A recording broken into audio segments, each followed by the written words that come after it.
Pemerintah masa transisi adalah pemerintah yang berlangsung dalam periode peralihan dari satu sistem atau rezim ke rezim yang lain.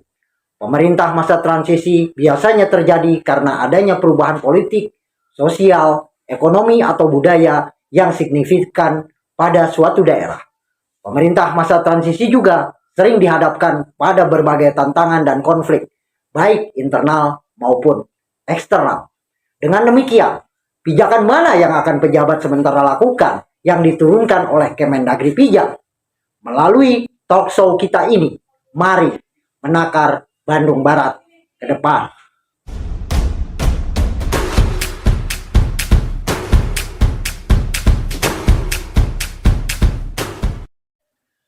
Assalamualaikum warahmatullahi wabarakatuh. Selamat sore Baraya. Bertemu lagi dengan konten kita, talk show kita. Alhamdulillah setelah beberapa lama talk show kita tidak tayangkan Mang Utun. Tapi hari ini karena memang sedikit menghadapi situasi yang kiranya Bandung kita tidak ingin gagal menangkap dan menyodorkannya jadi sebuah berita informasi untuk Baraya Bandung kita. Hari ini alhamdulillah saya ditemani dengan co-host kondang kita yang berasal dari utara sana. Ada Kang Utun. Gitu. Nah, alhamdulillah hari ini kita akan sedikit membahas soal bagaimana pemerintahan visi akur akan berakhir. Dan kita tentu Mang Utun, kita dalam setiap dialog juga kan mencari tahu ya bagaimana bentuk KBB ke depan. Hingga akhirnya tema hari ini adalah menakar Bandung Barat ke depan. Ini tema yang sangat penting. Iya, tema yang sangat penting. Bagaimana kita mulai menakar sebagai mungkin perwakilan dari masyarakat. Hari ini ada beberapa narasumber yang bisa kita coba gali. Tentu saja sudah ada siapa saja, coba Mang Utun. Ini ada di tengah-tengah kita nih, ada Kang Haris Bunyamin, senior, pendiri dari Wahana Jaringan Informasi Terpadu Kabupaten Bandung Barat. Turun, Maris. Ya, Assalamualaikum Sampurasun. Terus ada Kang Asep Miftah Sofyan. Ini Sofwan. Politisi nih dari Golkar. Ya. Alhamdulillah Kang. Assalamualaikum Sampurasun. Kemudian ada Pak Didin Suhendar. Ini kebetulan nih Kabid Kepala Bidang Poldagri dari Kesbang Kabupaten Bandung Barat. Iya. Pak Kabid. Sudah sering kita ketahui, Waalaikumsalam, Ya. dengan nama julukan yang keren, Pak Kopra. Oh, Pak Kopra. Tapi nggak macet, lancar ya. Lancar. Luar biasa. Kemudian ada ini Pak Asro nih. Pak Asro. Singkatan Pak? Bisa. Apa emang begitu di aktif? Asro aja. Oh iya. Ini penasehat Forum RW Kabupaten Bandung Barat. Wakil ketua Ya. Wakil ketua Forum RW. Forum Komunikasi RT/RW Kabupaten Bandung Barat. RT/RW luar biasa nih, grassroots nih ya. Grassroots. Boleh Pak Asro. Assalamualaikum. Asro aja. Udah segini. Iya, karena memang ada beberapa yang ingin sebetulnya kita undang, tapi mungkin di edisi nanti. Ya. Ini sebagai sebagai program yang merajuk tema menakar. Kita awali dengan beberapa tokoh. Salah satu ini juga nih Kang Dona, jadi literasi kewarganegaraan. Jadi sebagai pegiat literasi kan itu ada 9 dasar literasi yang harus dipahamin. Nah, termasuk acara-acara seperti ini harus terus nih sebagai guide juga ya. Ya. Moton, ini kita mulai aja. Kita mulai dari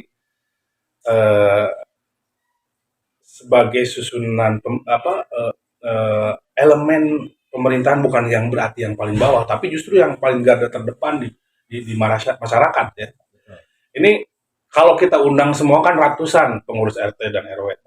Tapi kalau mengundang beliau kan sama saja mungkin mewakili kegelisahan ataupun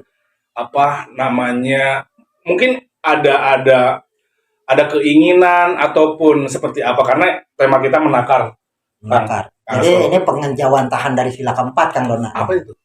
Kerakyatan yang dipimpin oleh hikmah, kebijaksanaan dalam permusyawaratan perwakilan. Nah, diwakilkan. Nah, Siap. Kang Asro, ini kita tahu kan akan berakhirnya masa pemerintahan Akur yang hari ini mungkin per tanggal 20 secara konstitusi itu berakhir. Sebelum jauh, sebetulnya kita sudah menangkap semua capaian kinerja yang alhamdulillah seperti halnya jalan, infrastruktur yang lain-lain juga sebetulnya itu sudah kita rangkum dalam mungkin ke depan akan ada kaleidoskopnya. Di jajaran kawan-kawan pengurus RT RW, katakanlah beberapa program yang dititipkan mungkin di desa atau seperti apa. Ini kan ada banke, ada apa. Ini seperti apa, Kang? Nah, coba bisa sedikit memberikan gambaran, Kang. Terima kasih. Yang pertama, ilustrasinya tadi memang saya juga tidak mengklaim keseluruhan RT dan RW. Betul. Karena di Kabupaten Bandung Barat ini ada 2.416 RW dan 9.112 RT di 165 desa. 2.416 RW dan 9.112 RT. Nah, posisi FKK ini, Forum Komunikasi RT dan RW Kabupaten Bandung Barat, seperti kita mengilustrasikannya bahwa patin itu ikan, tapi tidak semua ikan patin. Artinya biar lurus dulu, itulah. Jadi saya tidak mengklaim keseluruhan ini karena ini disclaimer adalah saya diwakili. Kemudian 2018-2019 pemerintahan Akur berjalan sampai dengan nanti di 19 September berakhir, ya berbagai hal, berbagai dinamika, berbagai wacana yang selalu berkembang. Bagi kami sih sebetulnya untuk RT RW yang ada di FKK, sebetulnya kita lebih masuk ke dalam dulu. Bagaimana supaya RT dan RW ini paham? Apa pahamnya? RT dan RW memahami kondisi dan situasi, terus mengintrospeksi. Dalam kondisi-kondisi ini, kejadian-kejadian di lapangan yang RT dan RW hadapi adalah PPNT, PKH, orang-orang yang memerlukan bantuan, ada kematian, ada bentrokan dengan tetangga. Itu yang sebagai tugas RT dan RW yang kita aktifkan. Jadi kita tidak terlalu jauh memandang sebetulnya. Kita tidak terlalu jauh. Apa yang kita lihat, apa yang kita dengar, itu yang kita kerjakan. Simpel sebetulnya. Kemudian RT dan RW harus memahami tupoksinya. Posisi RT dan RW sebagai LKT, Lembaga Kemasyarakatan Desa, adalah sparring partner daripada kepala desa. Dan ini juga harus paham juga. Gitu. Nah, dari kondisi-kondisi ini, kami dimohon maaf sedikit bahwa kenapa terbentuk forum, karena memang dimulai dari rasa greget, dimulai dari rasa ingin bagaimana caranya supaya RT dan RW bisa membuat jauhnya adalah KBB lebih baik. Bisa nelen raga katineng kalau mah cai. Kumaha carana? Kemampuan RT dan RW hanyalah wilayah rukun tetangga dan rukun keluarga. Mulailah kita komunikasi dengan beberapa RT dan yang lainnya, kemudianlah terbentuk forum ini. Mensikapi ke depan kita tidak terlalu jauh memandang. Kita tahu kebijakan pemerintah seperti apa yang kita rasakan, santai. Karena kami meyakini bahwa pemimpin yang baik itu menepati janjinya. Itu sudah sahih, jelas gitu. Kemudian ada janji-janji yang informasi dalam tanda kutip dan lain sebagainya, itu silahkan, banyak yang melihat. Dan kami hanya merasakan di sini, ya kita santai aja Pak. Kita tidak terlalu frontal juga, kita santai-santai aja. Kita melihat bagaimana dinamika yang berkembang di masyarakat Kabupaten Bandung Barat, juga banyak informasi dari berbagai daerah. Kita juga menyikapinya dengan santai. Karena tujuan kami adalah bagaimana menaklukkan diri kami sendiri. Sehingga ketika kita sudah merdeka, antara ucapan, tindakan, dan perbuatan sudah satu irama, insya Allah semua selesai. Jadi apabila memang kenapa seperti ini, kita introspeksi aja. Kalau ini semuanya sudah terbuka, sudah merdeka, selesai semuanya. Artinya kita tidak melihat siapa yang salah, siapa yang benar dalam kondisi ini. Lebih baik kita introspeksi saja. Ya bentar, ini kondisi ini ada agak-agak sedikit apa gitu. Emang ada apa di kondisi ini? Ada saat ini? sedikit-sedikit ke pinggir jurang nih, Bang. Coba silakan. Oh, kondisinya tidak apa-apa, normal-normal saja. Baik-baik aja sebetulnya. Ya kita kan hanya menunggu dan melihat.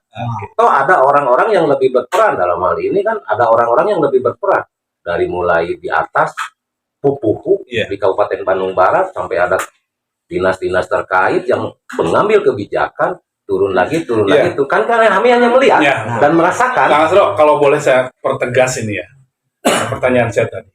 Ini kan sebagai tadi Pan Ponggawa yang paling di bawah, tapi tidak kalah penting bagaimana mengimplementasikan program-program atau titipan pemikiran-pemikiran kawan-kawan kita di legislasi.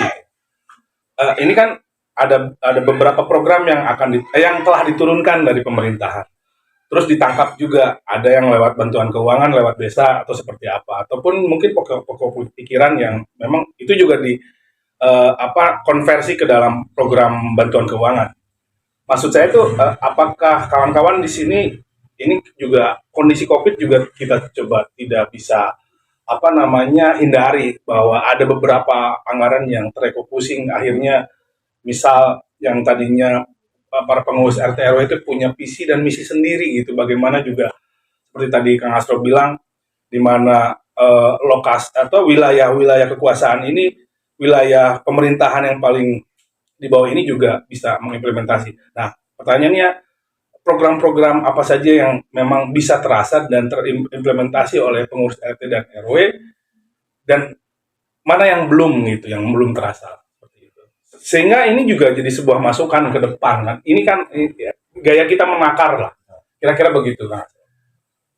Paham. Jadi memang tadi sudah saya katakan bahwa ketika ada janji politik dalam hal ini, saya juga tidak terlalu paham dengan apa yang namanya RPJMD dan lain sebagainya, karena posisi dan kondisi RT dan RW dibatasi saja gitu dengan ruang lingkup seperti itu. Hanya memang yang dirasakan, karena ini kan judulnya juga menakar ke depan, bukan menakar hari ini dan ke belakang. Artinya kalau ke depan itu berarti sudah di atas tanggal 20 September ke atas kan kalau ke depan. Karena kalau menakar hari ini berarti kan masih sama gitu. Artinya apabila menakar ke depan berarti ada harapan di sana. Bagaimana supaya kondisi dan situasi KBB ini yang dirasakan oleh RT dan RW itu betul-betul merasa nyaman dalam artian ketika ada satu program, kita kan harus mengkolaborasikan lagi dengan masyarakat yang ada di bawah. Nah, sementara program Banke juga sampai dengan saat ini kan baru satu kali yang kami terima. Nah itu ya, kenapa seperti itu? Ya kami tidak tahu, karena itu yang kami rasakan. Kita tidak usah bertanya terlalu jauh. Silahkan saja cukup yang kami yang bertanya. Kita tidak. Itu. Ya itu. Oke. Baik Kang Asro, itulah mungkin baru satu kali nih dari kawan-kawan yang di bawah bisa merasakan dan mengimplementasikan program-programnya. Sebetulnya memang jadi kepanjangan tangan dalam tanda kutip kepentingan masing-masing ya. Tapi hal ini kan juga menjadi proyeksi pengimplementasian bagaimana hak dan kewajiban itu dilaksanakan mungkin itu. Saya ingin sebentar Kang Asro, saya akan lempar dulu ke beberapa narasumber yang lain. Tapi Kang Asro juga nanti boleh menimpal ketika memang hal-hal yang berkaitan dengan Kang Asro sendiri. Kita dialog aja ini. Boleh menyanggah, boleh menambahkan. Nah, sebelum jauh nanti ada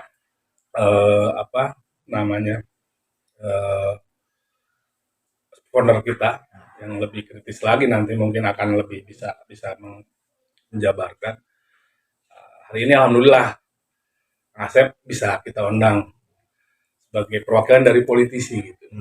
Dimana kawan-kawan kita yang hari ini juga sedang mencoba apa namanya mengidealkan lah bagaimana kinerja capaian dari masing-masing kekuasaan ini bisa berjalan dengan lancar.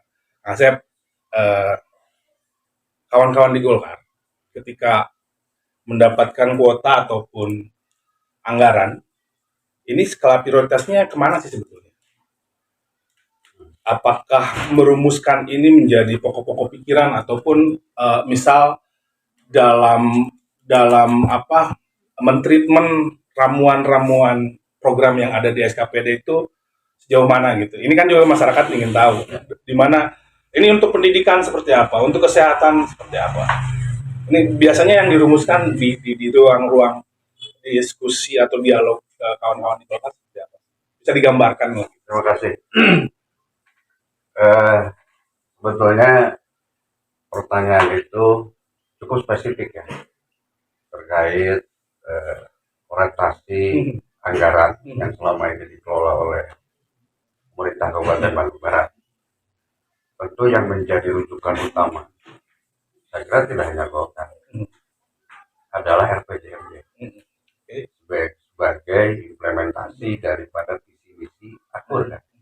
Satu itu. Yang utama itu orientasi anggaran diarahkan kemana itu RPJMD.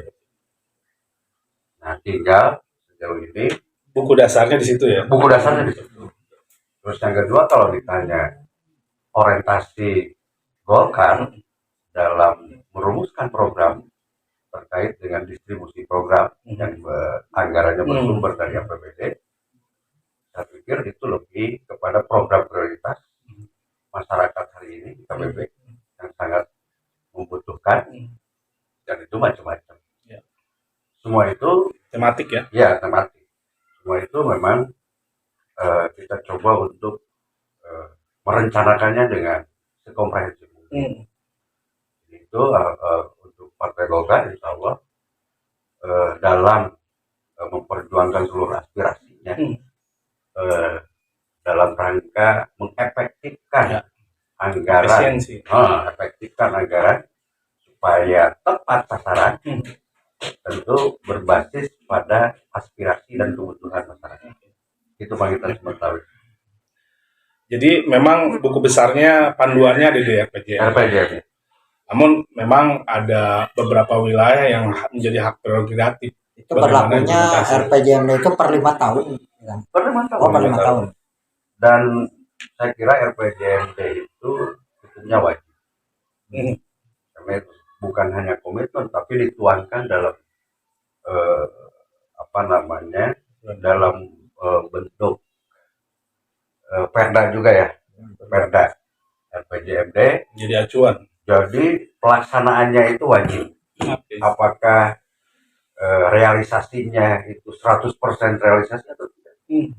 Nah, makanya ini berkaitan sekali dengan judul menakar ke depan itu kita ibaratkan dalam sebuah wadah. Ya. Kita siapkan 2019 sampai 2024 ada wadah. Wadah itu harus diisi. Wadah itu takarannya sudah sampai mana? Ya. Saya kira tidak lepas dari kinerja pemerintah periode yang kemarin. Ya. Tidak bisa lepas. Itu bisa dijadikan bahan evaluasi. Ya. Ketika takaran ke depan harus penuh, hari ini takarannya baru sampai mana? Ya. Itu dia yang menarik. Gitu ya. Bagaimana RPJM Cup ini berjalan akibat dari adanya pengelolaan anggaran. Kan gitu. Ini semakin menarik nih. Artinya berarti juga ini apakah sudah sesuai dengan RPJM Cup yang 2019 sampai 2023 ini ya, kan betul. Gitu. Itu kan asumsinya 2018 2019 ke 2002. Oke. Mau kita langsung tanyain aja nih enggak? Oh, langsung aja. Jadi kan nanti ini di 20 ya, 6 hari lagi. Apakah nanti yang menjelang ke 2024 itu masih ini dia. Artinya kan gini.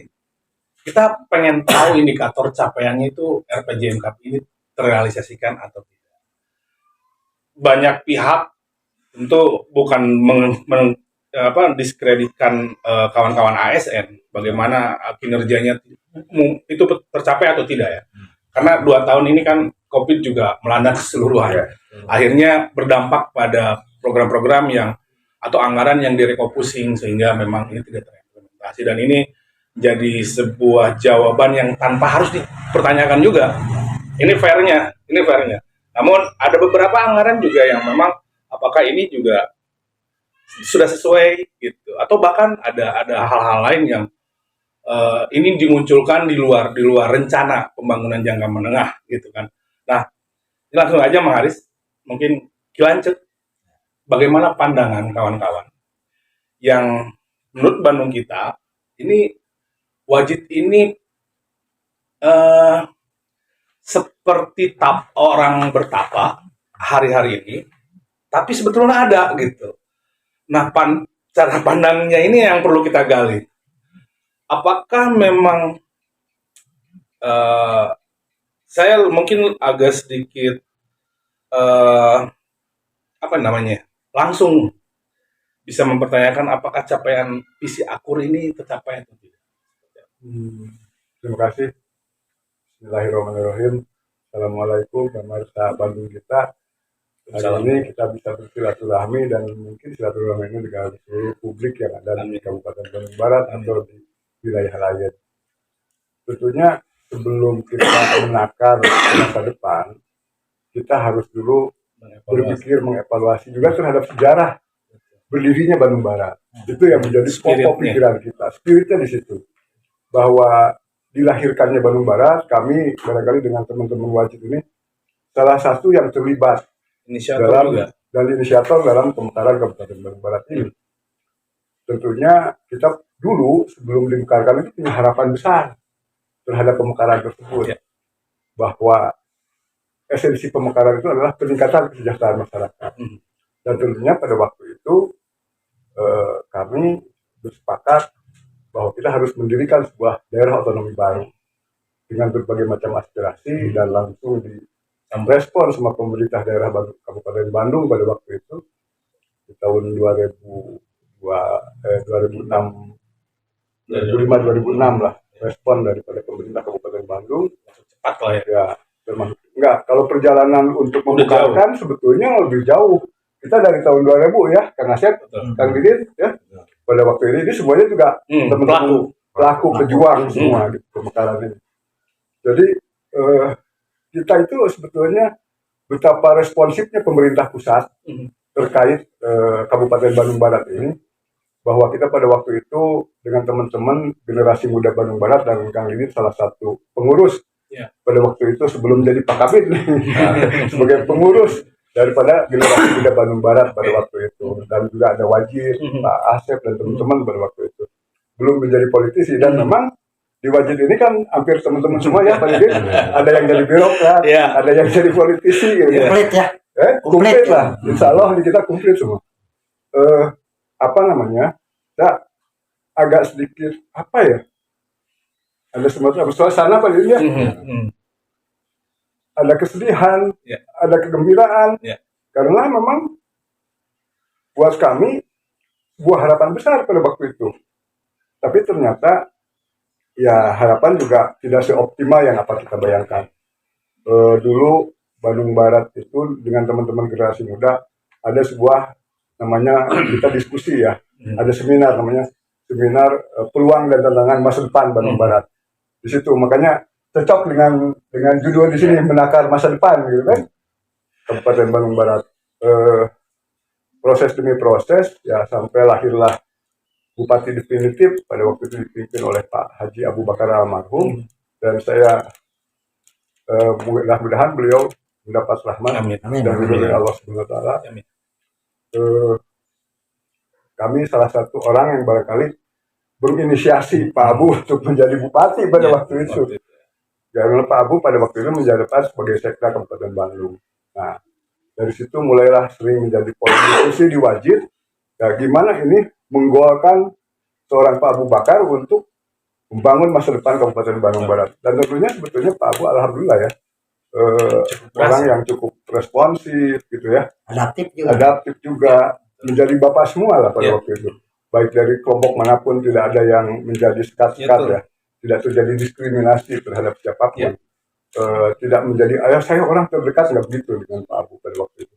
Alhamdulillah dengan Pak Abu hadir bisa membuahkan sebuah kantor yang cukup representatif lah di Ngamprah ya, merupakan kantor barangkali di Jawa Barat ini kantor yang memang luar biasa, bakal menjadi ikon gitu guys, sebetulnya ikon daripada sebuah kabupaten yang punya nilai-nilai, karena core bisnis Kabupaten Bandung Barat itu agrobisnis dan agrowisata yang agrobisnis dan agroindustri yang berbasis wisata gitu kan.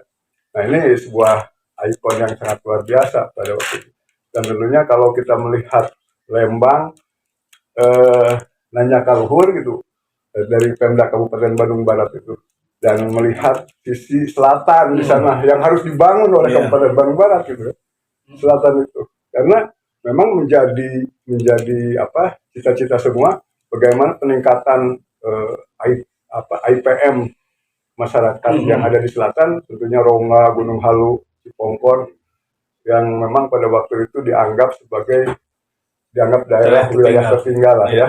Nah ini perlu peningkatan kesejahteraan masyarakat, dan tentunya dengan pemekaran ini ada sebuah pelayanan yang lebih dekat, span of control gitu kan, yang lebih dekat. Nah sangat luar biasa visinya pada waktu itu Pak Abu Bakar, dan sebetulnya visi pada waktu Pak Abu Bakar namanya visi cermat. Apa lupa lagi saya, cermat, cerdas, religius, agamis dan sehat ya, agamis dan sehat ya, itu visi yang memang sangat berarti dari sebuah visi besar, dan 10 tahun tentunya. Dan alhamdulillah Bandung Barat bisa ada beberapa infrastruktur yang terbangun ya. Terus juga bangkitan ekonomi masyarakat juga cukup baik ya, terasa lihat pada Larang hari ini gitu kan, luar biasa ya, adanya pun ya memang peran partisipasi publik dalam membangkitkan ekonomi sebetulnya luar biasa, dan pemerintah hanya sebagai trigger ya, sebagai pemicu saja terhadap pembangunan yang ada di Kabupaten Bandung Barat. Cuman ya di akhir kemudian ada semacam hal seperti itu mah di luar dugaan kita lah, dan tentunya itu juga ya ada missing link saja. Nah berakhir visi misi cermat berubah ke visi misi akur dan menjadi RPJMD juga dalam sebuah perda RPJMD. Ya, visi akur ini tentunya juga memang ada ada sebuah musibah ya di tengah-tengah proses perjalanan tata kelola pemerintahan Pak Umaran dengan Bapak Hengki Kurniawan, ya ada seperti itu, dan dilanjutkan oleh Pak Hengki. Tentunya di sini ada semacam degradasi tata kelola pemerintahan juga, terjadi degradasi lah. Bagaimana perbaikan-perbaikan itu dalam menata pemerintahan yang memang posisinya pemerintah juga ASN mangikaruas sebenarnya mangikaruas 2 kali mangikaruas, ya memang kondisinya seperti ini. Secara psikologis sudah psikologis para pejabat di Bandung Barat ngedrop gitu Pak.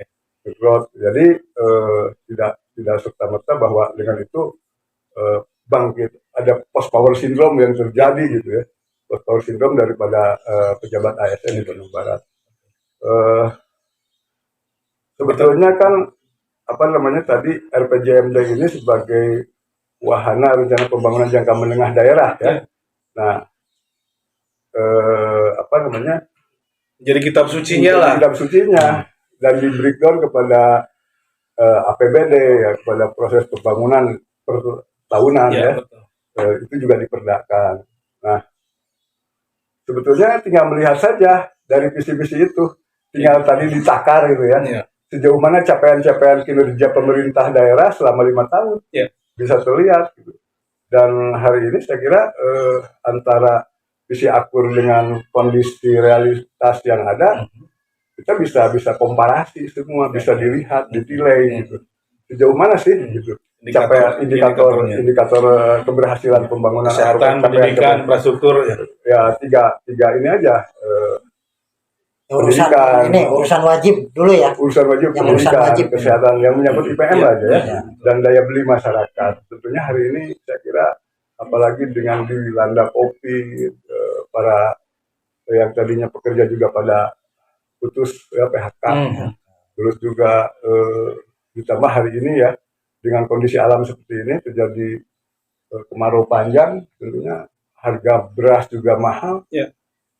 dan saya kira butuh kajian yang lebih komprehensif. Dan ini saya kira setelah selesai berakhir ini akan terjadi transisi. Dan transisi ini yang memang tidak dituangkan dalam sebuah RPJMD gitu kan ini.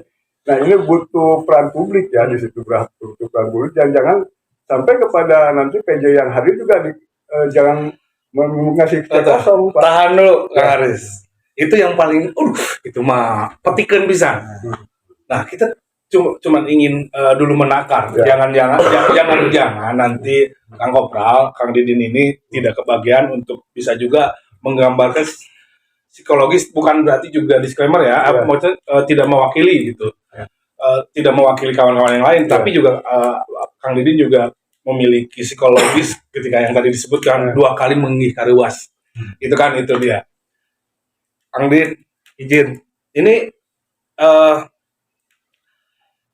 yang kita bahas kan tadi bagaimana implementasi anggaran ini, apakah sesuai dengan RPJMK. Kang Didin sendiri kan sekarang di Poldagri, di mana Ormas LSM juga ada di bawah binaan beliau dan pengawasan juga beliau.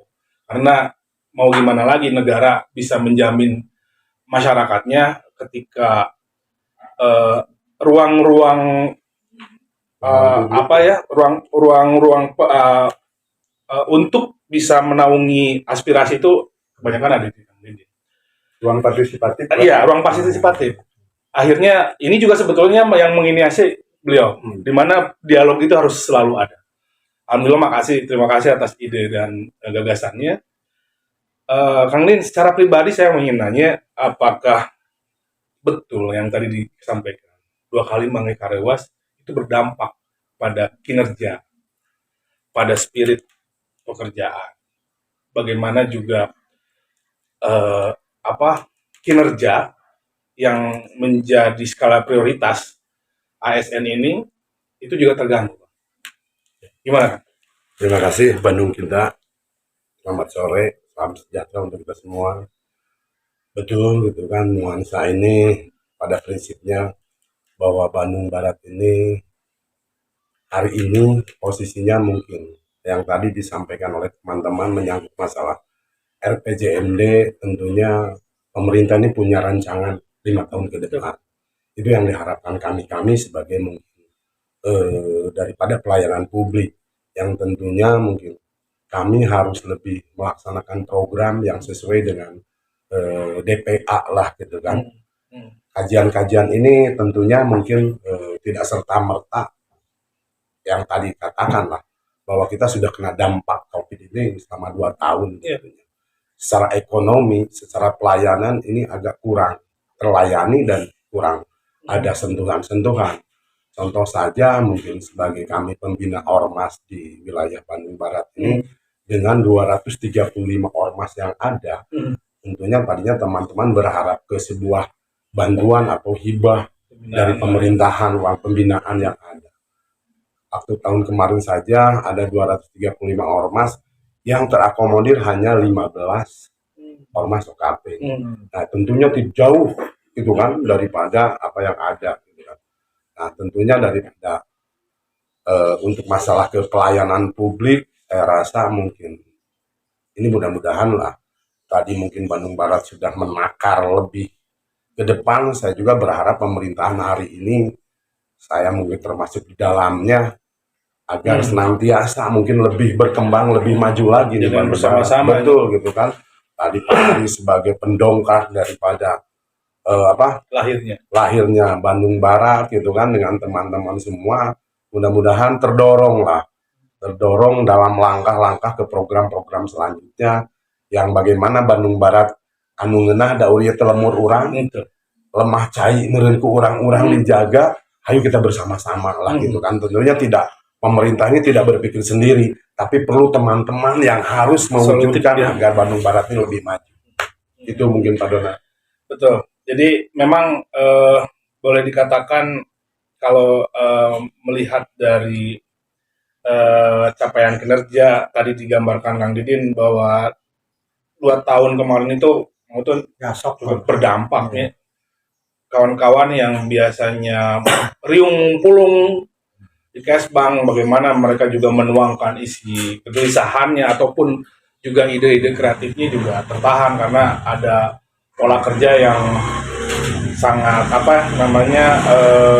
jadi agak sedikit itu bergeser lagi. iya ada bergeser karena ada sistem kerja yang Atau kultur itu beda. Cara bekerjanya gitu Pak Kabit. Ya, pasti pada prinsipnya kan ada tusi masing-masing Pak, gitu kan. Ada program yang masing-masing leading sektor laksanakan gitu kan.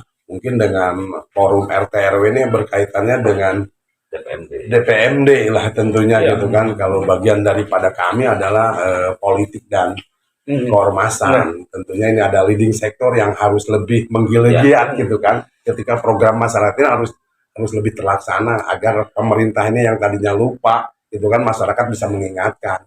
Kontrol sosial. Kontrol sosial. Nah, itu dia.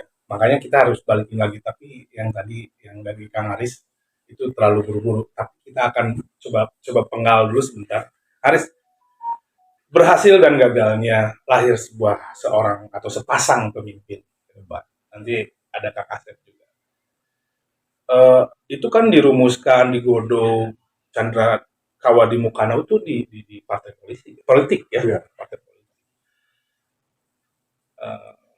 Terlepas dari berhasil atau tidaknya pemimpin kita kemarin, tapi alhamdulillah sampai hari ini saya sih melihat Bandung Barat masih memiliki marwah dan harga dirinya sebagai negara. Optimisme kami juga mungkin di masyarakat itu juga akan tetap. Idealnya pemimpin seperti apa yang seharusnya digodok di kawah canda di muka yang dimana partai politik ini juga Kriterianya ya, gitu ya. yang ideal. Karena ini kenapa saya tanyakan ke Kang Haris, karena spirit lahirnya Bandung Barat kan itu dimana ini tuh kan harus ditularkan gitu virus-virusnya ke kawan-kawan. Mungkin di aspek secara politis juga ini juga kalau mungkin obrolan directnya dengan kawan-kawan di partai politik, Kang Haris bisa cing atuh kumaha seperti apa ngagodog nate gitu. Karena kan secara regulasi ini Kesbangpol juga sangat berdekatan erat karena tusinya tadi. Seperti apa kan? Bagaimana melahirkan pemimpin seperti apa? Yang ideal lah. Yang baik ya. Ya, sebetulnya kan ini butuh proses panjang Pak ya. Terutama bersama-sama dengan partai politik. Ya. Karena walaupun gimana juga aturan yang menaungi, walaupun di sisi lain ada kandidat yang bisa dilahirkan oleh independen, tapi juga ada kandidat yang memang dilahirkan oleh partai politik. Saya kira butuh duduk bersama sebetulnya antara seluruh stakeholder, baik itu stakeholder politik maupun stakeholder penggiat ya daripada sosial kemasyarakatan. Kita butuh meramu menggodok semua pihak karena Bandung Barat butuh sosok yang memang ideal karena Bandung Barat merupakan sebuah daerah yang cukup strategis ya karena ada pembangunan itu merupakan representasi dari pembangunan nasional. Ada KTIC ya, proyek strategis nasional ada di Bandung Barat, ada KTIC, ada nanti Kota Raya Wali gitu yang memang itu power plant salah satunya juga power plant gitu, ada juga di Cisokan ya, ada Cisokan Pump Storage ya, juga ada pembangkit tenaga listrik juga yang luar biasa itu mencapai menyerap anggaran dari Bank Dunia. Jawa Bali itu. Itu pembangkitan yang memang nantinya untuk dialirkan ke Jawa Bali kita pasti gitu. Saya kira butuh sosok yang memang lahir dari rahim Bandung Barat, Pak. Harus lahir dari rahim Bandung Barat. Jangan sampai tidak tahu apa-apa. Rahim itu Tapi secara ideologi secara atau ideologi ya benar apa genetik ya Dari genetik Bandung Barat sebenarnya, walaupun gimana juga bakal merasa ya memiliki ada ada rasa sense of ya. sign of belonging terhadap Sense of-nya. daerah ya. Jangan sampai hanya bukan untuk mencari keuntungan saja. tapi sorry Kang Aris saya potong. Kalau secara genetik, secara apa tadi ideologi, Pituin lah gitu ya. Itu kan dua yang kemarin juga pituin. Apa yang kurang gitu? sebetulnya tidak ada yang kurang dari sisi, cuman persoalannya kan tidak, faktornya kan faktor X nih, apa Oke. bisa dari tim sukses atau dari apa saja kan bisa terdampak seperti itu, hal-hal yang Artinya berarti bukan hanya kepala daerahnya nanti, gitu kan tapi Sekelilingnya. kawan-kawannya juga secara Harus- genetik dan ideologi harus sama. harus sama.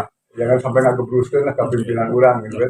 Jadi memang harus diberikan nanti mah ya yang ke depan nih idealnya mungkin harus tidak hanya kepala daerahnya saja, tetapi keluarga lingkaran terdekat itu harus di apa ya dicuci lah gitu ya. Harus steril gitu kan. Jadi nanti ada bintek tuh Pak Kabit dari Sangkol ya. ada pendidikan politik. Pendidikan politik. Kang Asrul minum, Ada. Kang minum dulu biar ini kita nggak ini. Tapi secara ideologi dan genetik tadi itu agak sedikit mengancam. Itu mutlak tapi untuk hari ini. Mengancam dalam tanda kutip, Betul. bagaimana kawan-kawan ataupun kerabat kita yang dari luar. Tapi tidak begitu ya, Tidak bukan begitu. soal itu ya. Bukan anti luar gitu ya. Bukan, persoalannya bahwa kami merasa bangga dengan potensi sumber daya manusia yang ada di Ya. Bandung Barat sendiri. Kami dari Wajid banyak melahirkan kader-kader potensial. Banyak senior-senior kita yang memang saat ini profesor, Ya. yang doktor, Ya. gitu kan. Di Wajid itu luar biasa ya, teman-teman itu ada yang sudah sekarang juga. Insya Allah satu orang anggota Wajid Doktoral. besok akan sidang terbuka Ya, betul. Sidang Tanggal 20 ya? Tanggal 20. 20 ya? Berapa? Senin. Senin nih, kita doakan. Jadi Lancar. banyak sekali ya. Dan kemarin juga salah satu ketua Wajid sebelum Tasekian ini ya. Sebelum Tasekian ini seorang dokter juga ya. Iya, iya. Seorang dokter juga. Jadi di kita banyak sekali potensi politisi yang memang dulu-dulunya ngariung lah ya. Ngumpul ngariung lah. Iya. Capai kerahem seperti ini di Wajid gitu kan. Maaf bahasanya di elaborasi dengan bahasa Sunda supaya publik juga memahami bahwa kita itu sebagai putra daerah. Iya, gitu. betul. Gitu kan, dielaborasi seperti itu. Banyak sekali gitu potensi sumber daya manusia dimulai dari Lembang sampai Rongga, dan luar biasa itu Rongga ya. Rongga itu ongko disebut sebagai daerah penghujung. tertinggal, tapi sarjananya banyak, Banyak banget. gitu Betul, ya. betul. Banyak sarjana di Rongga. Kenapa enggak gitu? Potensi kita juga masih banyak kok. Yang dari ITB, yang dari Unpad, gitu, ada yang dari UGM juga, gitu kan. Tapi yang jadi permasalahan tuh mereka tuh lulusan setelah lulus Ekspansi. dia Di luar. biasanya gini nih penyakitnya ya. Ya. Orang yang pituin. Ya. Dia lebih ke luar daerah tuh. Nah, terus dia lupa untuk pulang ke kampung halaman Nah, gitu ini kan. Dan diisi orang lain. Nah, itu. Sebetulnya bukan di situ Pak Nah, persoalannya. Persoalannya kan kita juga itu yang ada ngariung di Wajid sebenarnya Pak.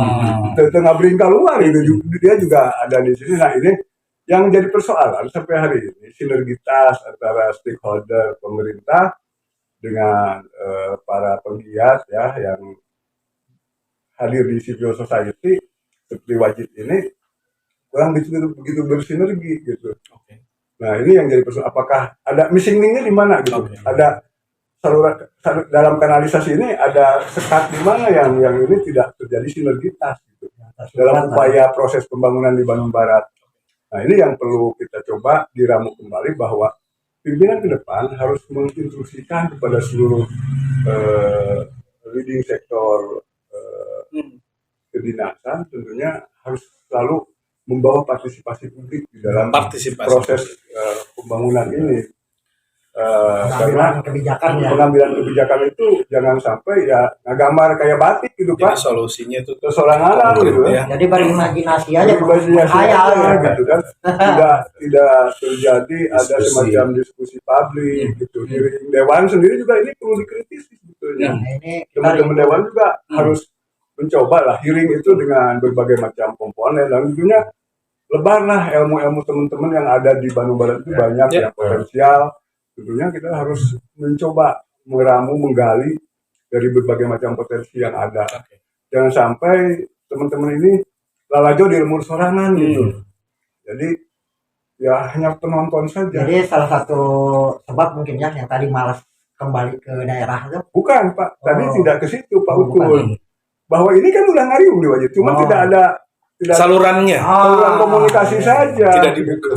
Karena kan teman-teman yang merasa diri intelektual, ini namanya tuh di online. Akhirnya statement di media gitu ya mungkin ya. Ya bisa di Lima- media, di itu. kurangnya pengakuan mungkin. Urangnya pengakuan lah. Urangnya Kan ada urang Sunda mah robah karumausannya. Urang Sunda mah perasaannya dijaga gitu ya. Lembut. Lembut, jadi nggak mau lah. Undungan deh. Gunungan bisa. Padahal mah bukan Tapi Tapi justru orang Sunda itu biasa nama alewoh.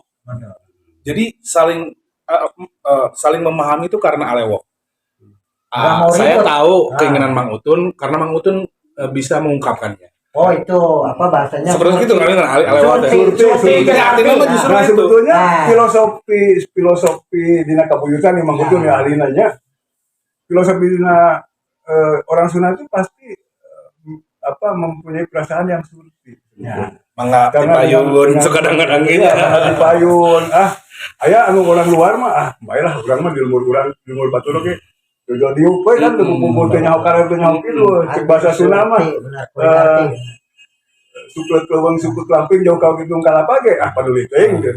Nu penting untung we kan gitu ya. Ada etika. Ada ya, etika gitu. Di urang mah kan ada etika. Malah mah saya karena saya itu keluarga pesantren ya. Jadi cenah kade ulah ngamparkeun sajadah di Pangimaran Batur. Untuk ngahulikeun lampu di anu geus caang. Nah ini ari kanggo orang Islam di lemur urang mah ada semacam itu ya. Nah, ini yang barangkali butuh surti dari pemerintah daerah lah ya. Butuh surti bukan surti dari kita ini. Surti dari pemerintah. Atau bupayan gitu kan. Diajak berdialog. Oh, kurang mengerti kan anjing teh surti gitu. Ke surti. Di mana ini? Di cermat atau di akur? Kayaknya lebih cenderung kalau pada waktu cermat, saya kira nggak gitu amat gitu ya. Oke. Malah mah banyak partisipasi publik gitu ya. Ini kita kan coba tidak bertendensi terlalu jauh, tapi memang ini kita akan Kenyataan, balik. Kenyataan, tapi betul. Saya ngalamin tuh Kang Haris. Saya hari ini saja barangkali dengan pimpinan daerah yang hari ini saya begitu tidak pernah dekat gitu, tidak pernah hafal gitu. Karena orang nunyian Bandung Tapi kan Barat gitu karena kan. memang mungkin jangka waktu kepemimpinan Bukan begitu 2 tahun setengah kok, bukan sebentar. Tapi apakah ada komunikasi publik yang dilakukan oleh dia? Oh sawah itu teh. Jadi artinya monolog. Kayaknya bukan monolog lagi, kumaha aing we bener gitu ya. Kumaha aing we, kumaha Baik, kaya. oke Kang Haris. Ini agak sedikit bahaya kawan-kawan di bahaya deh. Nah, itu mungkin ya yang terasa. Berarti kan itu partisipasi publiknya itu terhambat. Hamba. Asep nih, berarti jadi catatan ini kawan-kawan. Dan harusnya mungkin menurut saya dan menurut kita ya Kang Utun, artinya ini juga kan harusnya terwakili oleh kawan-kawan di legislasi. Bagaimana ketika masyarakat yang tidak secara langsung berhubungan dengan pemerintahan karena sudah mewakilkan kawan-kawan di legislasi, akhirnya harusnya ini menjadi penyambung mungkin ya. Kalau ngobrol di situ bisa panjang, Pak. Makanya. Karena sistem politik kita yang salah gitu. Nah, itu dia. Ini kenyataannya. Itu kan sila keempat tadi. Maksud saya akan beralih pada pertanyaan, apakah partisipasi publik, jangankan publik, partisipasi dewannya saja bisa tersampaikan atau tidak? Nggak tahu kan. Nah itu dia, makanya ini kan pertanyaan untuk semua orang sebetulnya, karena kalau kita semua memiliki pandangan tidak sama, tapi memiliki pandangan. Nah Kang Asep, kira-kira Golkar, ini karena memang saya coba menghubungi kawan-kawan yang lain, dan yang bisa ini Kang Yang Asep, lebih responsif. yang bisa responsif. Ternyata alhamdulillah Kang Asep. Terima kasih kawan-kawan Golkar, terutama oleh Kang Dadan langsung bisa memberikan sekjen langsung ke sini gitu ya. Nah Kang, tadi itu partisipasi publik. Oke, jadi partisipasi publik. Kita akan beralih ke Kang Asep. Partisipasi publik itu tadi tuh jadi rada menet sebenarnya. Artinya kan ini juga harus didelegasikan ke kawan-kawan di legislasi. Itu harus disampaikan. Nah, menurut kacamata politisi yang hari ini adalah Akang yang mewakili di kawan-kawan Golkar gitu. Apakah partisipasi itu juga tersalurkan nggak di parlemen gitu, kawan-kawan di parlemen? Belum bicara tersalurkan atau tidak ya. Saya bicara dulu esensi otonomi daerah. Esensi otonomi daerah itu dalam satu kata disebut local discretion. Jadi di mana masyarakat punya kewenangan penuh untuk menentukan nasibnya sendiri. Nah inilah mungkin yang harus diperhatikan oleh pemerintah dan seluruh stakeholder. Kesepahaman bahwa esensi daripada otonomi daerah itu lebih kepada supremasi masyarakat bawah dalam menentukan kebijakan pemerintah untuk menyusun program pembangunan ke depan. Ya, jadi apakah hari ini Bandung Barat itu sesuai dengan nilai atau semangat esensi daripada otonomi daerah atau belum? Jadi itu memang berlaku untuk semua, tidak hanya di Bandung Barat. Cuman mungkin posisi itulah yang harus kita pahami. Dan kita takar. Kita takar. Nah, kedua dalam konteks saluran aspirasi. Saya kira dalam era otonomi daerah tidak hanya melulu itu salurannya melalui partai politik. Tidak hanya melulu. Tetapi memang partai politik itu harus bertanggung jawab dan mendominasi. Bertanggung jawab untuk bisa menyerap dan menyalurkan dan memperjuangkan aspirasi. Dan itu yang diyakini oleh Golkar Bandung Barat. Jadi Golkar Bandung Barat insya Allah memang seluruh aspirasi masyarakat maupun program yang disusun, yang diajukan ke pemerintah itu seluruhnya betul-betul berasal dari aspirasi masyarakat. Itu harus bertanggung jawab dan menjadi kewajiban. Kalau tidak ditunaikan, partai politik dosa menurut saya. Dan bersalah. Encan gugur kewajiban. Nah, gitu. Jantan, saya kira esensinya di situ. Nah, bicara sudah tersalurkan aspirasi atau belum, nah, tentu kita coba untuk evaluasi bersama. Kalau indikator Golkar sendiri lah, kan ada parameter bahwa dari 5 tahun ini kan, tahun pertama, tahun kedua, tahun ketiga, dan seterusnya. Saya tidak mau subjektif. Saya mau objektif menilai terhadap situasi Bandung Barat hari ini, maupun kita juga membandingkan dengan situasi secara nasional. Penilaian kita dua aspek, kualitatif dan kuantitatif. Tentu dalam RPJMD itu secara kuantitatif ada sekian banyak program yang sudah direncanakan. Ada lah ya. Itu secara kuantitatif. Gampang untuk mengukur apakah terrealisasi atau tidak. Dari situlah berapa persen yang terrealisasi dan berapa persen yang tidak terrealisasi. Kalau yang terrealisasi di angka 70-80%, saya kira layaklah kita menyebut bahwa pemerintah hari ini dianggap berhasil. Tetapi kalau yang terrealisasi secara kuantitatif di bawah 50%, saya kira kita juga layak untuk mengatakan bahwa pemerintah 2019-2024 dianggap tidak berhasil. Itu mungkin ya. Golkar di situ patokannya. Kalau pendapat fraksi waktu itu secara kualitatif tentu kita harus menganalisa lebih komprehensif lagi. Tapi kultur, balik lagi tuh kultur tadi di legislatif, karena kan Golkar ini non koalisi ya. Kalau bicara di luar koalisi. Di luar koalisi, harusnya kan dia jadi apa namanya oposan lah gitu ya, istilahnya itu. Saya kira kalau di level daerah nggak ada istilah. Nggak ada ya. Nggak ada. Harusnya itu yang harus lebih kencang kalau menurut saya kan mengkritisi. Saya kira Golkar konsisten ya terhadap komitmen kita sebagai partai politik. Jadi tidak hanya kita apa namanya bermain di wilayah politik kemasyarakatan, tapi semua politik, anggaran aja pakai politik anggaran. Jadi istilahnya kita konsisten terhadap platform Partai Golkar untuk terus berjuang bagaimana Golkar bisa memberikan manfaat sebesar-besarnya terhadap masyarakat Bandung Barat. Dan itu semua partai juga. Semua partai. Nah, tanggung jawab itulah mungkin kalau kita breakdown terhadap langkah-langkah Golkar, baik dalam aspek pengawasan, perencanaan anggaran dan lain sebagainya, termasuk aspek legislasi. Saya kira sudah dilakukan oleh kita, tapi tentu penilaian ini bukan hanya untuk memvonis baik dan tidak baik. Ya, oke. Nah, ya. Oke, hari ini kita tidak memvonis Baik dan tidak baik. ya, tapi Kang, ya ini juga mungkin jadi bahasan untuk semua bahwa capaian tadi ya itu kan berujung pada kepercayaan publik, Ya. kan itu. Public trust. Betul, public trust ini kan dibangun dari hasil capaian dan kinerja.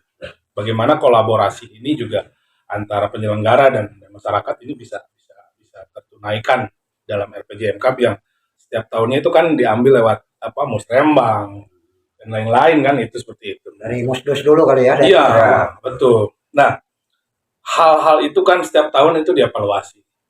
Bagaimana capaian atau kinerja masyarakat penyelenggara negara itu di dalam rapat paripurna biasanya disampaikan.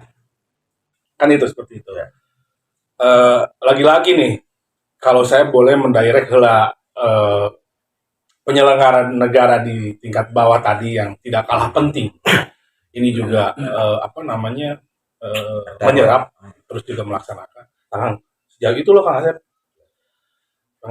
Nah, Kang Asro, bagaimana ini mungkin pola pikir dari kawan-kawan pengurus RT RW di bawah melihat kondisi yang digambarkan oleh kawan-kawan tadi itu seperti apa? Pendapat Kang Asro sendiri gimana? Baik. Saya yang pertama tadi tertarik dengan Kang Haris, agak sedikit menyentil masalah tipikal kepemimpinan masa depan. Itu yang saya garis bawahi. Artinya memang pemimpin ini harus tidak ujug-ujug, tidak suddenly, artinya melalui proses panjang. Penasehat kami selalu mengatakan bahwa harus dimulai dengan niat kita tulus apa mulus. Kemudian ketika jalannya ingin mulus, hati kita harus tulus, dan ketika jalannya ingin lebar, hati kita harus jembar. Artinya nawaitu ini sangat penting. Ketika kita akan melakukan sesuatu pekerjaan apapun, nawaitunya ini harus benar-benar istiqomah, harus betul-betul bahwa menjadi seorang pemimpin adalah untuk mengabdi kepada masyarakat. Di nararaga, memberikan subur makmur gemah ripah loh jinawi kepada masyarakat. Berarti dari niatnya dulu yang harus betul. Ajak dina tangtungan ya kalau disampaikan atau tidak nih? Ajak pancet ibarat huruf alif yang terunggut kalinduan tegedak keanginan teluntur kaibunan telah askapanas. Luar biasa ini bahasa Sunda. Murwakanti. Berikutnya adalah ketika pemimpin itu dinilai oleh semua kalangan masyarakat. Saya juga mengutip apa yang dikatakan penasihat. Ketika RT, RW, tokoh masyarakat, tokoh pemuda, tokoh agama bersinergi di bawah, kemudian mengimplementasikan pemahaman kepada masyarakat, bagaimana pentingnya berpolitik itu secara sehat, bagaimana mencerdaskan, dan ini berfungsi semuanya. Ini akan menjadi satu kekuatan yang sangat luar biasa sehingga akan mendongkrak kemacetan-kemacetan yang tadi sampai Berfungsi ya? sangat berfungsi. Nah, itu Karena tadi. ini kan ada dorongan bottom up, itu kan dorongan dari bawah sehingga akan menggerus satu kekuatan-kekuatan dan akan mempermudah kelancaran-kelancaran. Oke. Nah, ini yang harus diciptakan. Berfungsi atau harus diciptakan? Maksud saya diciptakan dalam artian bagaimana tingkat sinergitas di bawah antara ketua RT, ketua RW sebagai wakil masyarakat dalam hal ini, tokoh masyarakat, tokoh pemuda dan tokoh agama sekalipun, apabila memang adu manis, kolaborasi yang baik, ini akan tercipta satu penyusunan tatanan kemasyarakatan yang baik. Oh, berarti- Sehingga apa yang dikatakan tadi, Good governance. sila keempat hikmah kebijakan itu kan hikmahnya, Hikmah. ada hikmah di sana, sehingga akan melahirkan keadilan sosial dan itu diciptakan, dipraktekkan. Artinya kondisi-kondisi yang sekarang berkembang di satu wilayah ini tidak bisa didiskusikan saja, tapi bagaimana caranya tokoh masyarakat, para partai politik semua berkolaborasi. Semua elemen ya. Semua elemen ini tidak bisa orang per orang. Semua elemen harus mengimplementasikan kepada masyarakat sehingga masyarakat menjadi cerdas, Jadi- masyarakat menjadi melek betapa pentingnya peduli terhadap lingkungan, peduli terhadap kondisi dan situasi yang pada saat ini di mana bumi dibicar di situ langit itu. Tidak apatis gitu melihat Oke. sesuatu. Kang Aris, ini kan agak sedikit bertolak belakang dengan tadi yang Kang Aris coba ungkapkan bahwa partisipasi publik ini mandek. Tapi menurut kawan-kawan di bawah ini justru sebetulnya mah sudah sangat idealis, sudah sangat Ideal. berjalan. Eh, benang kusutnya di mana nih kira-kira? Kalau saya bicara tadi kata Pak Asro, Pak Ketua Forum ya, bahwa komunikasi antar elemen ya, Iya. itu terjadi sinergitas, kolaborasi yang ideal gitu kan, harmonis. Saya kira tatanan di bawah ini memang sedemikian rupa ya. Alhamdulillah. Di tingkat RW seperti itu ada hal-hal memang tingkat kritis masyarakat di bawah juga sudah bagus. Contoh tadi apa yang dikatakan bahwa sinergitas itu sudah terbangun. Pada tingkat lokal, pada tingkat basis ini udah bagus. Tapi ini kan ada kemanggilan informasi dengan tingkat yang ada di Kabupaten Bandung Barat tentunya seperti itu. Elit mungkin ya. Elit, ini di elit yang memang ada ego atau apa namanya lah ya, yang tidak menyambungkan ini. Saya kira contoh bahwa sudah terlaksananya LKPJ Kabupaten Bandung Barat gitu ya, masa kinerja akur 2018-2023 ini belum terpublish secara 2019-2024. 2023 iya. Itu tidak dipublish apa memang disengaja ditutupin tuh terkait Nggak tahu ya. LKPJ itu Saya kira yang di legislatif ya. nah ini kan butuh, cuman kan kita itu Harusnya ada keterbukaan, Ada mohon maaf, keterbukaan. ada keterbukaan antara atas tadi dalam tanda kutip elit dengan yang di bawah. Kalau dari atas kemudian ada sinergi yang baik dari bawah ke atas atau dari atas ke bawah, ini tentunya saling mengoreksi, akan terjadi satu hal yang bersinergi yang baik sehingga setiap gerak, setiap langkah itu betul-betul semua terlibat. Nah itu akan menciptakan trust, akan menciptakan kepercayaan publik. Jadi gimana mau trust masyarakat orang untuk menyampaikan aspirasi yang secara kritis saja juga dijauhi nih pada hari ini gitu ya. Mengutip siapa itu? Bahasa, Apa yang dirasakan? apa yang dirasakan gitu loh. Tidak boleh. Oh, Co-host tidak boleh berpendapat. Oh, boleh. ya, ini Sebetulnya begini, kalau menurut saya, mohon maaf ya, bahwa yang namanya pemimpin itu jangan alergi dengan Kritik. begitu masuk kepada jalur seorang pemimpin geus mas lagi. Sudah siap. Sudah siap. Jadi Karena sudah dia public selesai. figure. Nah, sudah selesai, Sudah dengan selesai diri. dengan dirinya. Jadi konteks man arofa nafsah fakot arofa robah itu kan ya. Sing saha-saha Nah. mano apal kadirina, Kadirina. maka bakal apal kagusina, lepaskan aja Nah. bahwa dia bukan milik Sepakat. keluarga, bukan milik daerah, tapi betul-betul milik seluruh lapisan masyarakat. Maka ketika itu terlaksanakan Dan tidak ada kepentingan public trust secara itu pribadi, akan tidak punya kepentingan pribadi, betul-betul kebijakannya itu pada masyarakat. Sejaba bakti. Kalau boleh Bakti saya kalau tambah. macai dina rangka nyungkemkeun acini asih kalau macai itu justru itu. Kalau bicara saluran aspirasi, saya kira perangkatnya udah luar biasa. Di dalam struktur pemerintahan kita itu memang diatur sedemikian rupa. Dan menurut saya ideal. Jadi persoalannya bukan pada persoalan fasilitas infrastruktur maupun kesempatan untuk menyalurkan aspirasi. Itu secara berjenjang begitu bagus. Bagaimana ketika program itu dirumuskan secara bersama dari level yang paling bawah sampai ke tingkat atas. Tetapi kelemahan kita hari ini adalah bahwa di level seleksi dan menentukan program itu yang sering kali Dibebas. merubah Sangat penting. Jemper. merubah apa yang diaspirasikan oleh masyarakat. Nah inilah yang harus kita perbaiki. Kadang-kadang kalau kemarin-kemarin kita justru pernah kan redaksi membuat sebuah pemberitaan di Bandung kita ini bahwa justru program RKJM Cup ini justru tertutupi oleh beberapa program direct, Iya. program direct yang Shortcut. ya shortcutnya itu dia.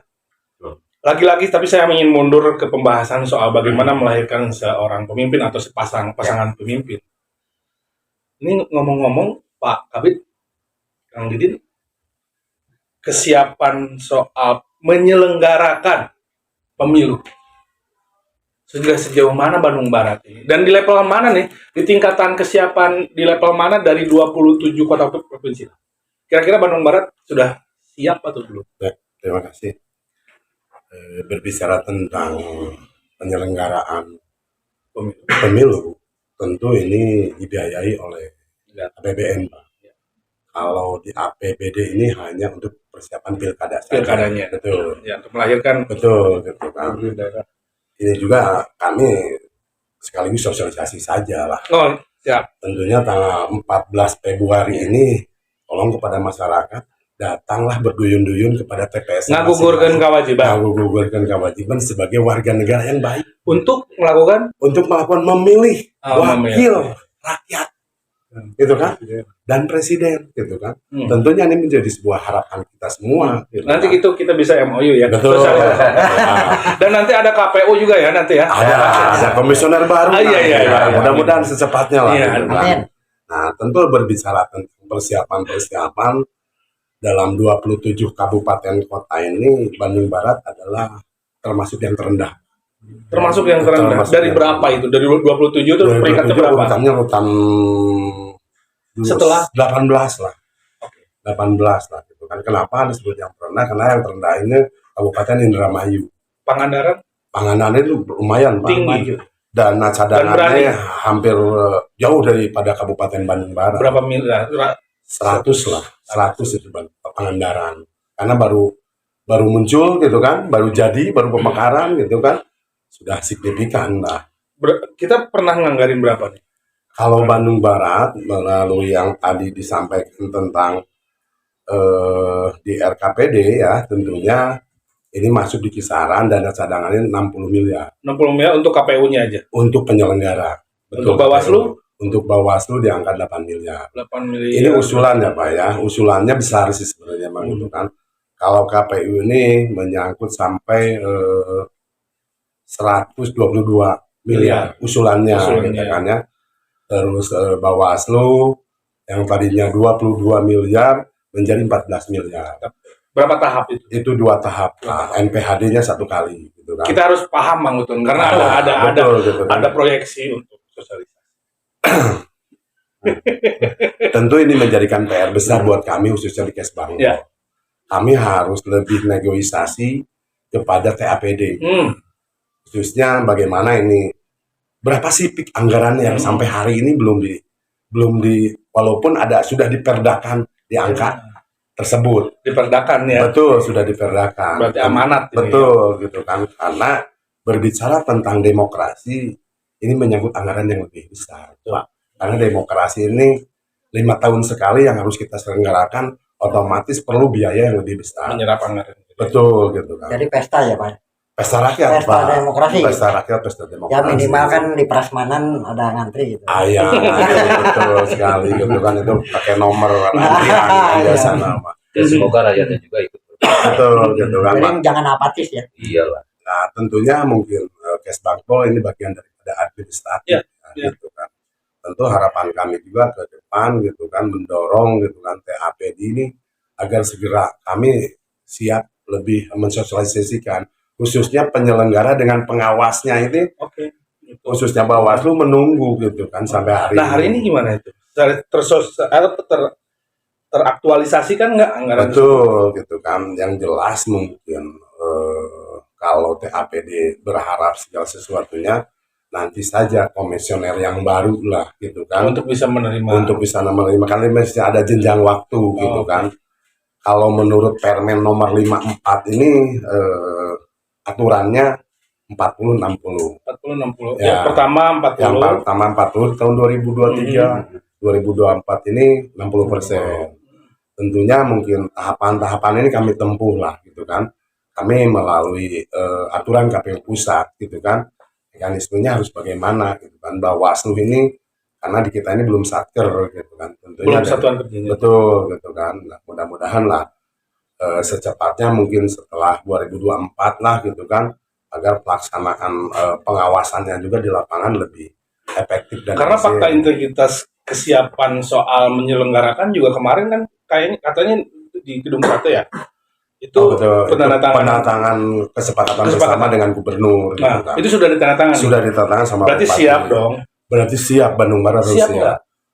Kelihatannya siap. Kelihatan. Gitu kan, kelihatan siap. Angkanya sudah ada rengkolan gitu kan. Kalau angka sudah Kalau ada. Nah, Uangnya ada nggak? tentunya ini Bandung Barat harus menempuh juga nanti nota berita acara kesepakatan Tapi ini kan bersama. amanat sudah diperdakan. Ya harus dilaksanakan. Kekuatan. Karena kalau tidak dilaksanakan secara administratif kami yang dipertanyakan oleh penyelenggara. Ketua tim TAPD atau Pak Sekda sendiri gimana? Sekda sih merespon sekali dengan posisi hari ini gitu kan. Tentunya ini kan hajat nasional Pak. Dan mungkin beliau juga menunggu PJ saja. Atau sudah tanda tangani oleh Pak Hengki kemarin? Belum Pak, belum. Untuk di Bandung Barat kan ada berita acara nota kesepakatan bersama antara penyelenggara KPU, Bawaslu, dan Bupati gitu kan. Apakah sama Bupati hari ini atau sama PJ gitu kan. Kalau saya melihat daripada jenjang waktu ini kelihatan sama PJ. Bedanya Pak udah urgensinya gitu. Atau nggak mungkin beliau nggak mau Tanda ngambil tangan. keputusan? Karena begini Pak, kalau kita mengambil keputusan hari ini, peaknya ini berapa Pak? Belum gitu kan. Betul gitu kan, kalau yang tadi dikatakan 60 ini sudah diperdakan, betul. Tapi kayaknya ya gitu kan. Nunggu Yang dulu tadi lah, kepastian. kepastian angkanya berapa. Karena di situ ada pengamanan gitu kan. Ya, itu di luar. Di luar Pak gitu kan. Ya, udah. Ini yang tadi saya katakan, biaya demokrasi sangat mahal sekali gitu. Jadi kos politik yang Betul, mahal itu. belum des pemilu, belum des speaker. Nah ini Baraya, berarti kan kita jadi tahu nih. Sorry Pak Kabid, Kang Didin, yang dianggarkan 100 pengajuan. Usulan dari KPU ini 122 miliar. 122 miliar. Usulan ya, itu usulan. Direalisasikan 60 miliar. 60 gitu kan. Untuk Bawaslu, Untuk Bawaslu 22 miliar. 22 miliar realisasi. Realisasikan 8 miliar 8 yang miliar. 2023. Tahap pertama. Di tahap pertama. Tapi usulan di 2024 mudah-mudahan ketika Bawaslu mau berharap 6 miliar ada penambahan, tentunya sudah ada kos-kos lain lah tentu kan. Bawaslu kan perlu di lapangan, tim-tim stakeholder lah, sebagai pembantu lah daripada yang ada di kecamatan, di desa gitu Inilah kan. Kang, ya, artinya dinamika yang ada di Bandung Barat. Bagaimana hari ini kita juga mampu untuk menakar semuanya Betul. dari berbagai aspek nih. Bagaimana tadi saya coba melempar kawah candra di muka untuk melahirkannya dari partai politik atau seperti apa. Tapi kesiapan penyelenggaraannya juga belum siap. Terus bagaimana juga hari-hari ini kemarin-kemarin kita mendapati sebuah pemberitaan bahwa di awal tahun saja pemerintahan daerah bisa menyebut anggaran kita defisit. Ini juga kan jadi PR bersama bagaimana juga PJ nanti ke depan ini melihat hal-hal. Tapi yang paling pasti saya juga mengutip beberapa statement yang dikeluarkan oleh Pak Hengki bahwa di tahun 2022 saja sebetulnya PAD kita surplus. Hari ini pun konon katanya juga surplus. Dan mudah-mudahan bisa terrealisasikan semua Itu kebutuhan politis. harapan kita Pak. Jadi yang disebut pesta demokrasi, partisipasi publik dalam pilkada nanti juga tersalurkan dengan baik. rasanya pengen ngobrol panjang, tapi mungkin bapak-bapak juga akan melakukan kegiatan lain. Mungkin mudah-mudahan kita akan gali lebih jauh bagaimana partisipasi publik ini juga. Ini bagian dari partisipasi publik, di mana kita juga Yang sedikit belum selesai tadi. Terkait kan RBJB ini sudah selesai ya. ya Sudah selesai sampai sekarang ini bupati baru kan dalam masa transisi ini diisi oleh pejabat bupati. ya Tentunya ini kan tidak melalui proses pendalaman visi misi. ya. Nah ini harus ada juga partisipasi publik dalam hal Nah, ini. makanya mungkin nanti di closing statement ya, saya ingin coba tanya, mungkin ini waktunya nggak panjang, 1 menit harapan dari kawan-kawan atau secara pribadi pengurus RW, bagaimana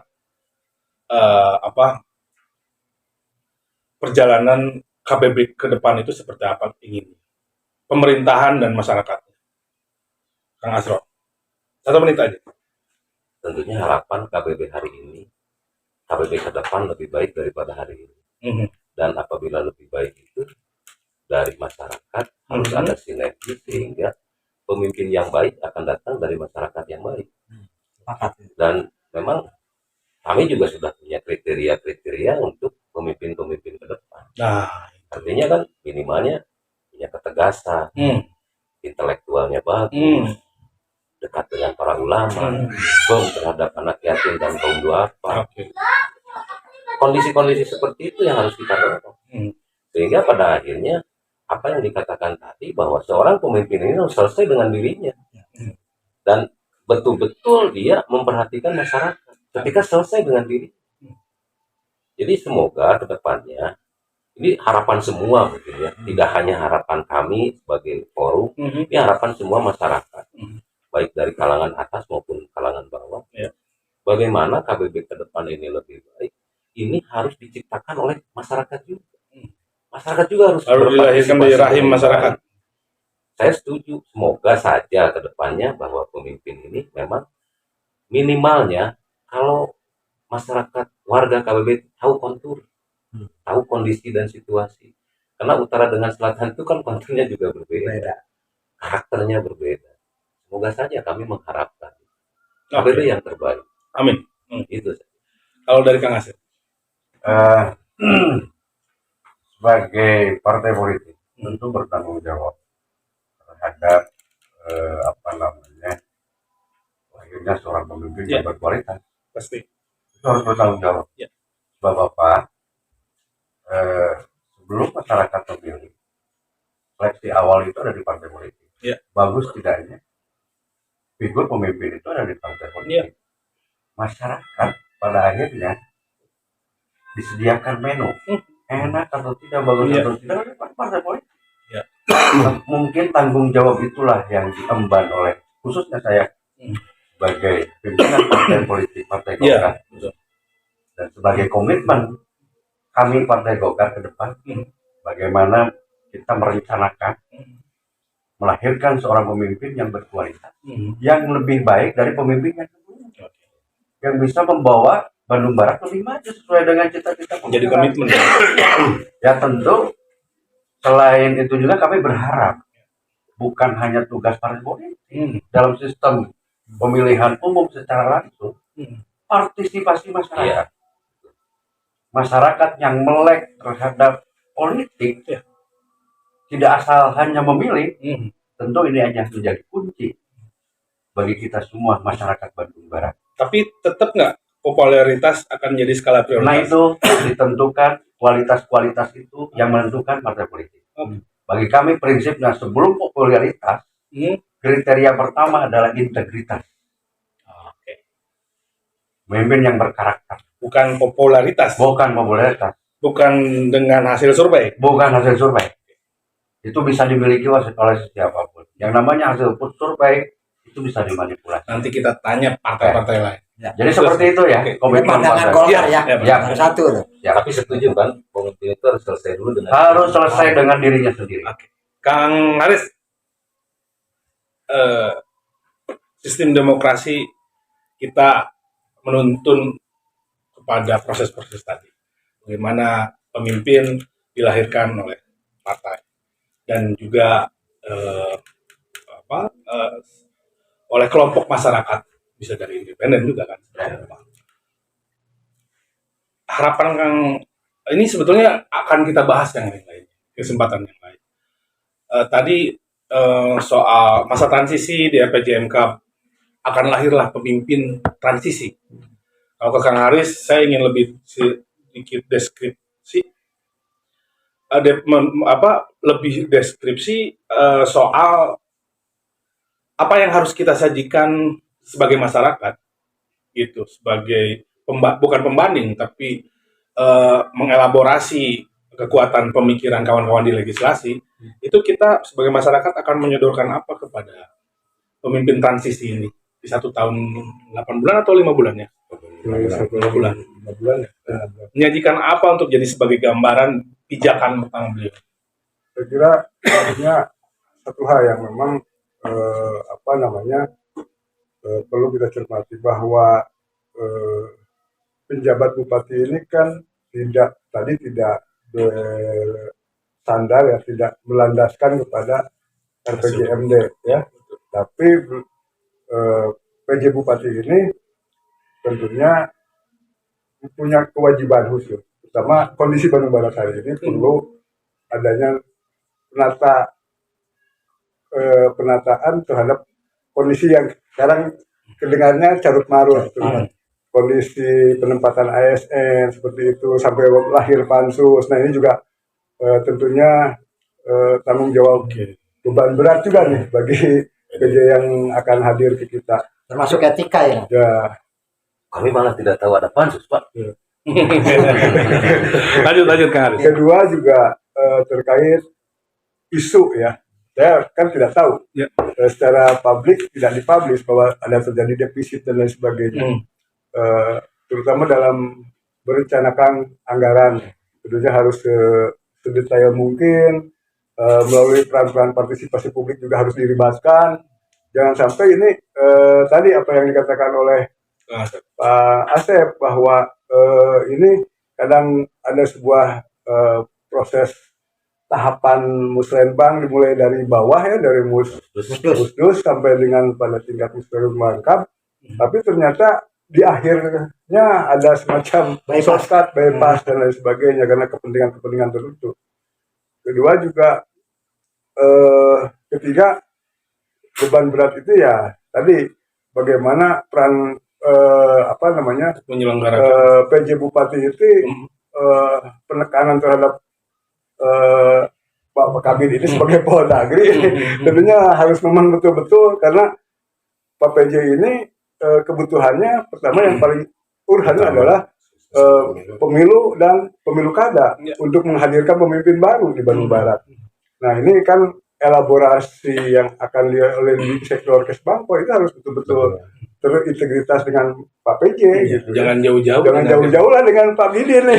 Ya, karena ada informasi semua ada di situ. Ya, gitu, ada informasi semua, termasuk di Kesbangpo itu kan segala bentuk informasi dan lain sebagainya ada di Kesbangpo. Tentunya dengan kehadiran Pak PJ, jangan kita memberikan cek kosong lah Pak ya. Harus ada semacam peran partisipasi publik juga yang harus didengar gitu. Jangan sampai ada hanya legislatif dan eksekutif saja yang ngobrol. Sementara masyarakat mah tidak pernah mendengar apa-apa. Dan kelihatannya juga mereka berbenturan nih kelihatan. Kemarin itu kan ada pansus, ada apa ya yang tadi digambarkan. Nah, ini harus dicoba dielaborasi. Tentunya pihak masyarakat juga punya kepedulian ya, terutama para penggiat, stakeholder. Ya harus betul-betul berperan aktif mengawal terhadap proses hadirnya pemimpin baru ke depan, memberi dukungan moral kepada Pak PJ ya. Karena beliau yang nantinya akan menghadirkan pemimpin baru, meracik gitu ya untuk Bandung Barat ke depan dan merefresh ya, itulah lahirnya pemimpin ke depan. Dan tentunya pesan yang paling utama bahwa masyarakat juga harus memahami ya, jangan sampai karena popularitas tadi saja tapi integritasnya, kompetensinya tidak punya, itu pada akhirnya carut marut tata kelola pemerintahan gitu. Ini yang harus segera dibereskan oleh Insya Allah saya kira karena PJ ini adalah penugasan, tentunya Tidak ada pasti kepentingan. mempunyai kompetensi ya Kepentingannya hanya untuk melaksanakan. melaksanakan. Barangkali itu saja. Ya, baik, terima kasih. Haris, nah kalau dari sudut pandang Kang Didin dari Kesbangpol hari ini juga tadi betul kata Kang Haris di mana beliau akan coba meramu dan memproyeksikan bagaimana pijakan pertama ini bisa diterima oleh Pak PJ ya, siapapun itu ya, atau sudah ditunjuk ya. Nah,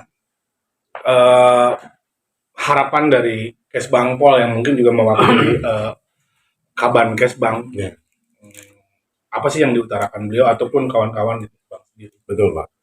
Harapan kami hanya satu sebenarnya. Kesbang itu singkatannya luas. Kesatuan bangsa dan politik. Kalau kita tidak mempersatukan bangsa, menjadikan sebuah persatuan dan kesatuan, mau jadi apa negara ini? Tentunya harapan kami di 2024 ini, mari kita sama-sama sukseskan pemilu. Agar semuanya terwakili oleh masyarakat, gitu kan. Tentunya harapan kami, mudah-mudahan PJ baru ini lebih utamakan Kesbang, Pak. Karena Kesbang ini peran sertanya sangat berarti sekali, gitu kan. Kalau untuk ininya juga Mata dan telinga. Hati sebenarnya, gitu kan. Tapi libatkanlah kami. sampai serak nih Kang Didin Iya, ini. gitu kan. Saya semangat, gitu Iya, kan. kalau Bandung tukinnya Barat, belum gitu kan. cair-cair yang Kalau tukinnya cair udah lebih. kalau lebih semangat. Aduh, kalau berbicara tuh. Maafkan, gitu kan. Itulah.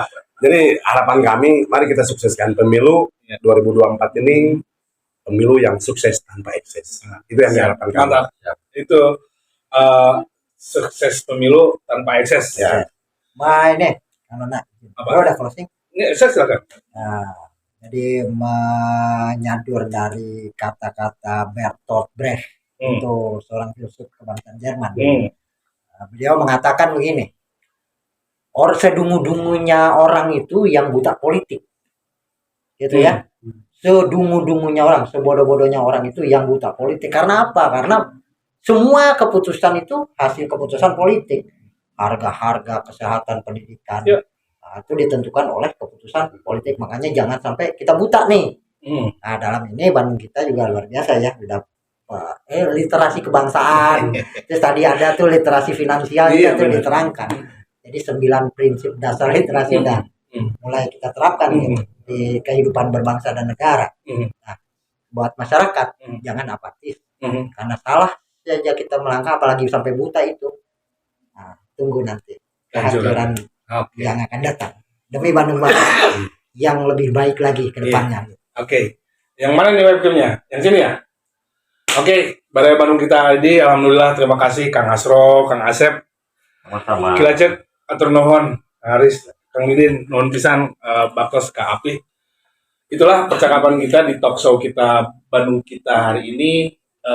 Kita akan mengulas dan membahas lebih dalam lagi bagaimana penyelenggaraan negara, bagaimana partisipasi publik, bagaimana juga public trust itu diperoleh oleh para penyelenggara negara. Bagaimana ini akan diselenggarakan ketika kepercayaan publik sudah tidak didapatkan. Jadi tolak ukurnya tetap ada di masyarakat. Inilah proses demokrasi kita. Atur nuhun untuk kesempatannya. Terima kasih untuk bisa terus berpartisipasi. Jangan lupa subscribe Bandung Kita ID di channel YouTube Bandung Kita ID. Follow Instagramnya. Terus jangan lupa bunyikan loncengnya. Atur nuhun. Assalamualaikum warahmatullahi wabarakatuh. Terima kasih. Follow Bandung Kita ID for more information lainnya.